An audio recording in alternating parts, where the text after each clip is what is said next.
ஆட்சி இந்த ஆட்சி முடியும் என்று எப்படி நீங்களாக கணக்கிடுவீர்கள்? இது தொடரும் ஆட்சி. இது நிச்சயமாக அந்த மேம்பால பணிகள் சமீபத்தில் நில எடுப்பின் காரணமாக பணிகள் தொய்வடைந்திருந்தது. அதேபோல் நம்மோடு எல்லா வகையிலும் ஒத்துப்போகின்ற ஒன்றிய அரசினுடைய ஒத்துழையாமை இயக்கத்தால் பணிகள் தாமதப்படுத்தப்பட்டிருக்கின்றன. அந்த பணிகள் தற்போது தொடங்கப்பட்டிருக்கின்றன. எவ்வளவு விரைவுபடுத்த முடியுமோ அவ்வளவு விரைவாக அந்த பணிகள் நடைபெறும். அந்த திறப்பு விழாவிற்குண்டான முயற்சியை முழு முயற்சியோடு மேற்கொள்வோம். ஏதாவது ஒரு கோயிலுக்கு தங்கச்சிக்கு வாங்க, நாங்கள் இட்டுன்னு போகிறேன், ஏற்பாடை பார்த்துட்டு அப்புறம் நீயே அதிசயிப்பேன். பக்த கோடிகளுக்கு வருகின்றவர்களுக்கு வெயிலை பொறுத்து அவர்கள் குடிநீர், மோர் போன்ற வசதிகளும், திருக்கோயில்களில் அன்னதான நிகழ்வுகளும், வருகின்ற பக்தர்களை வரிசைப்படுத்தி லகுவாக சாமி தரிசனம் செய்வதற்கு முக்கிய திருக்கோயில்களில் சிறப்பு கட்டணங்களை ரத்து செய்திருக்கின்றோம். கூடுதலாக துப்புரவு பணி, தூய்மை பணிக்கும், கூடுதலாக பாதுகாப்பு பணிக்கும் எந்தெந்த திருக்கோயில் எல்லாம் அந்த நாட்களில் கூட்டம் குறைவாக வருமோ அந்த திருக்கோயிலிருந்து அந்த பணியாளர்களை பயன்படுத்தி இருக்கின்றோம்.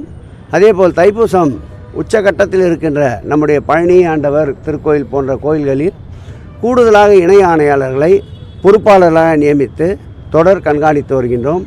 பழனியில் கூட மாண்புமிகு தமிழக முதல்வர் பொறுப்பேற்ற பிறகுதான் இந்த தைப்பூசத்தில் தினந்தோறும் 20,000 பேருக்கு என்று உணவு அறிவித்து 4 லட்சம் பேருக்கு ஒட்டுமொத்தமாக இந்த திருவிழா காலங்களில் திருக்கோயில் சார்பிலே உணவளிக்கப்படுகின்றது.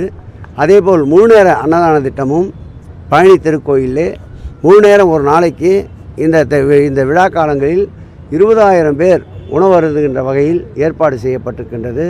மருத்துவமனை அமைக்கப்பட்டிருக்கின்றது. ஹோமியோபதி மருத்துவமனை அமைக்கப்பட்டிருக்கின்றது. பேட்டரி கார் வசதிகள் ஏற்படுத்தப்பட்டிருக்கின்றன. சிறப்பு பேருந்துகள் ஏற்படுத்தப்பட்டிருக்கின்றன.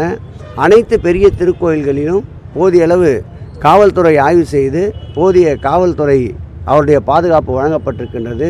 தீயணைப்பு வாகனங்களும் மிக பெரிய திருக்கோயில்களில் தயார் நிலையில் நிறுத்தப்பட்டிருக்கின்றன. அனைத்து திருக்கோயில்களிலும் முதலுதவி சிகிச்சை பெறுவதற்காக அனைத்து சிறப்பு அம்சங்களும் கொண்ட ஆம்புலன்ஸ் வண்டி நிறுத்தி வைக்கப்பட்டிருக்கின்றன. இன்னும் கூடுதலான தேவைகள் என்றாலும் அந்தந்த சூழலுக்கேற்றாற்போல் அந்தந்த நடவடிக்கைகளை மேற்கொள்ள இணை ஆணையாளருக்கு எங்களுடைய செயலாளர் மணிவாசம் அவர்களும் ஆணையாளர் ஸ்ரீதர் அவர்களும் உத்தரவிட்டிருக்கிறார்.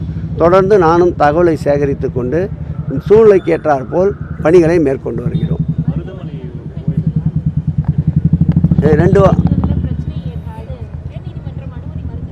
இல்லை, அனுமதி மறுக்கலை. 500 மீட்டருக்கு அப்பால் இருக்கணும்னு சொல்லியிருக்காங்க. சொல்லிவிட்டு 2 வாரத்தில் மறுபடியும் கேஸ் எடுக்கணும்னு சொல்லியிருக்காங்க. மறுபடியும் ஒரு ஸ்டீரிங் கமிட்டி போய் ஆய்வு செய்து சாத்தியக்கூறுகள் இருக்குதான்னு பார்க்குறோம். தடைகள் பட வரும், அதை தாண்டி செல்வது தான் திராவிட ஆட்சியினுடைய எப்பொழுதுமே பழக்கம். அதுபோல் நீதிமன்றங்களை நாடி இருக்கின்றோம்.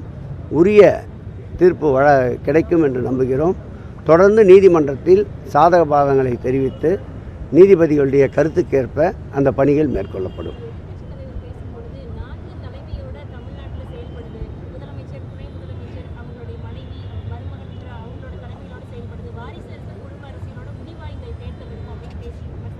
சரி, ஒரு மோடியை சந்திக்கும் போது அவர் பிள்ளைய என் கூட்டின்னு போனார் கூட. அவ்வளோதான் பதில்.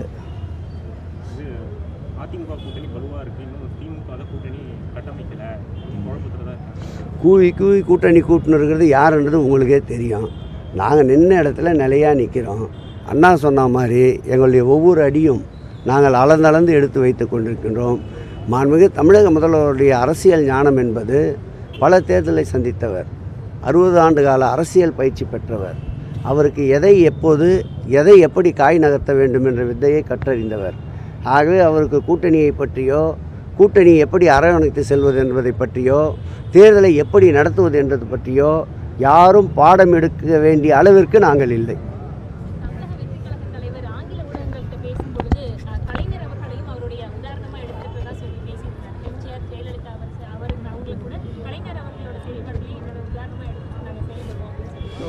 அதுக்கு உங்களோட பதிலாக போட்டுங்க.